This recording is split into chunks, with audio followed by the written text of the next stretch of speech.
I saw him with mine own eyes depart ye old yarn yurt with a pink woolen thread most shameful.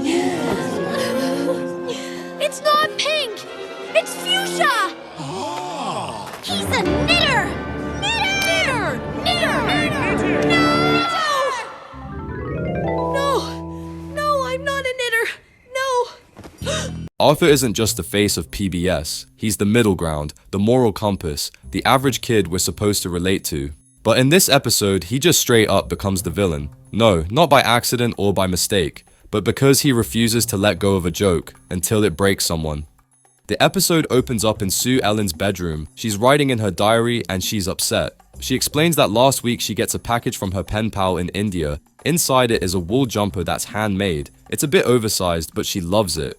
But now she doesn't even want to look at it, because something's changed and now it only reminds her of how cruel people can be. Sue Ellen wears her jumper to school. The others comment on it and ask what it's made from. For a moment, it's just friendly curiosity. Then Arthur joins them and jokes that it makes her look like a sheepdog. Hey, you know what? It kind of makes you look like a big sheepdog. That's true. But Arthur doesn't drop the joke. You left your backpack behind. Bad dog. Good one. At lunch, it gets worse. He calls her over like a dog and even pats his knees. Come here, girl. Over here. Who's a good sheepdoggy? You're a good sheepdoggy. Yes, you are. Sue Ellen then threatens to bite him if he doesn't stop. He doesn't. This dog might just get angry and bite you. Oh, you wouldn't do that. Sheepdogs have a very gentle nature. And then he makes another dog joke and even offers her a biscuit and starts laughing like he isn't allowed to laugh at home. I saw Capri Vapida wearing something just like that at a fashion show. Are you sure it was a fashion show and not a dog show? Okay, I'll stop. I don't know why, it just cracks me up. Here, why don't you have my biscuit? The next day, she finds a poster of her as a sheepdog on her locker. Arthur watches nearby, laughing. Did you do this? Well, it was just a joke. Well, I don't think it's funny. Even Binky isn't laughing and says the drawing is poor. He says it doesn't even look like a dog because it doesn't have a tail. The next morning, Mr. Ratburn tells Arthur to stop bullying Sue Ellen. But it was just a joke. Maybe to you, but imagine if someone made you feel bad for what you wore. Where did you get that weird sweater? We have no tolerance for that kind of behavior here. You must treat everyone with respect. But how come Mr. Ratburn allows daylight bullying to happen right in front of him, in his own classroom when it's to Arthur? Like when Arthur first gets glasses, Francine starts a chant that spreads through the entire class. Mr. Ratburn doesn't even say a word. Hey, Buster, look! Arthur's a four eyes! Arthur's a four eyes! And when Francine finds out Arthur still hasn't lost a baby tooth, she teases him in class. Again, Mr. Ratburn absolutely does nothing. Most children begin to lose their baby teeth. Except Arthur. Then he sits with Buster and moans about having to write an apology and says she should be the one apologizing for getting him in trouble. She didn't have to go to Mr. Ratburn. She could have just told me to stop. She did tell you to stop. I was there.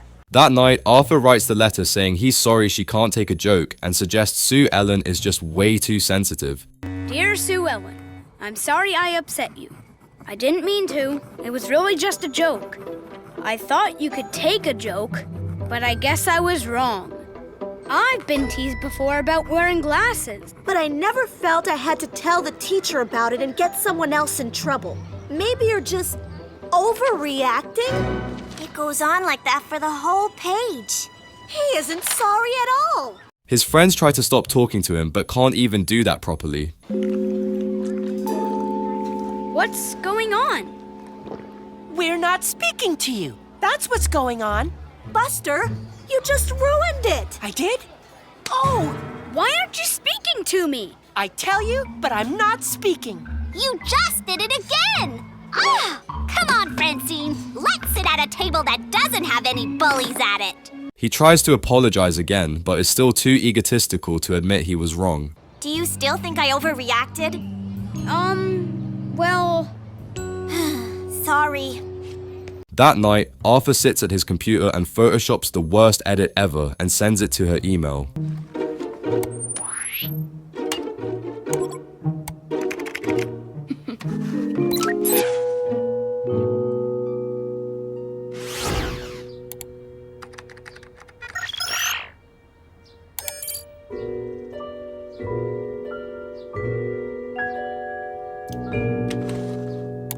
The next day, Arthur sees her put the jumper in the school donation bin. He tries to apologize one more time, but she's already heard enough.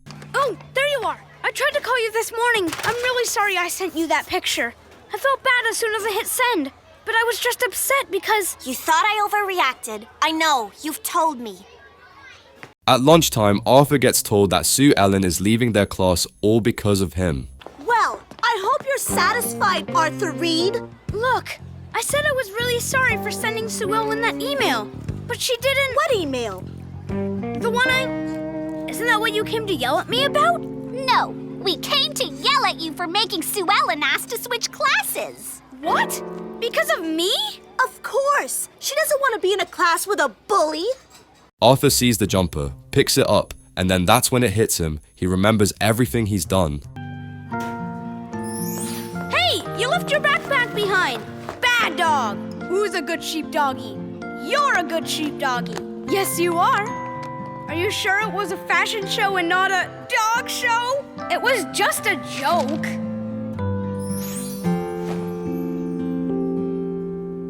The next day, he finds her before school and gives her a proper apology and promises he'll wear the jumper every day to prove he's really sorry, and they both make up. You didn't overreact. I have been a bully. I just didn't realize how hurt you were. But now I do. Please don't switch classes. You're one of my best friends. And if you stay in our class, I promise to never treat you like that again. And I promise to wear this every day for the rest of the year. Deal? Deal. The episode ends there, but it leaves a lot behind.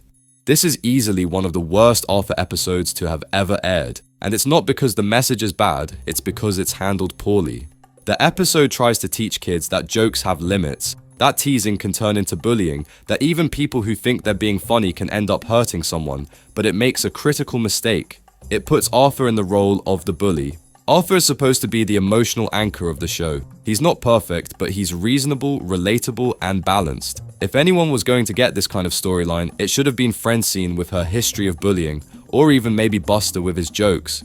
Instead, Arthur is made the antagonist, not because it fits his character, but because the writers wanted a moral twist, and in doing so, they damaged the very foundation of who he is. There's also the glaring fact that the show completely ignores who Sue Ellen is. She's not just the quiet, kind-hearted one, she's confident, skilled in martial arts, and she's even challenged Binky to a fight before. 7,303, 7,300... Hey! Did you lose count on your widow jump rope? I was going for the record, you clumsy oaf! Are you talking to me, Pipsqueak? Yes, and you owe me an apology. Sue Ellen, you haven't been going to this school very long. That's Binky Barnes. You tell her. Get to know the name. B-I-N-K-Y Barnes. If he apologizes for being so rude, I'll apologize for calling him clumsy. Apologize? Maybe you'd rather fight me. Okay. What did you say? I said okay. I'm not gonna let some big bully push me around. Oh, yes, you are. I don't think so. I'll see you after school. Playground, 3 o'clock. Right, 3 o'clock. But here she's passive, silent, and emotionally wrecked. And maybe that's the point, that even the strongest people can be worn down, that bullying doesn't have to be physical, that it can even come from someone you trust. But if that's the message, it deserved a way better delivery. A delivery that respected both characters and didn't compromise who they are for the sake of the script. This wasn't just an awkward episode, it was a misstep, a moral lesson buried under a poorly handled character rewrite. And for a show like Arthur, that's a very rare thing. Please don't scroll. If this channel's ever meant something to you, I'm asking, from the bottom of my heart, please join the Patreon. I just can't do this alone. And if you haven't already, subscribe. I really want to hit 100,000 soon. I believe in this community, and I believe in you. Thank you, and hopefully I'll see you in the next one.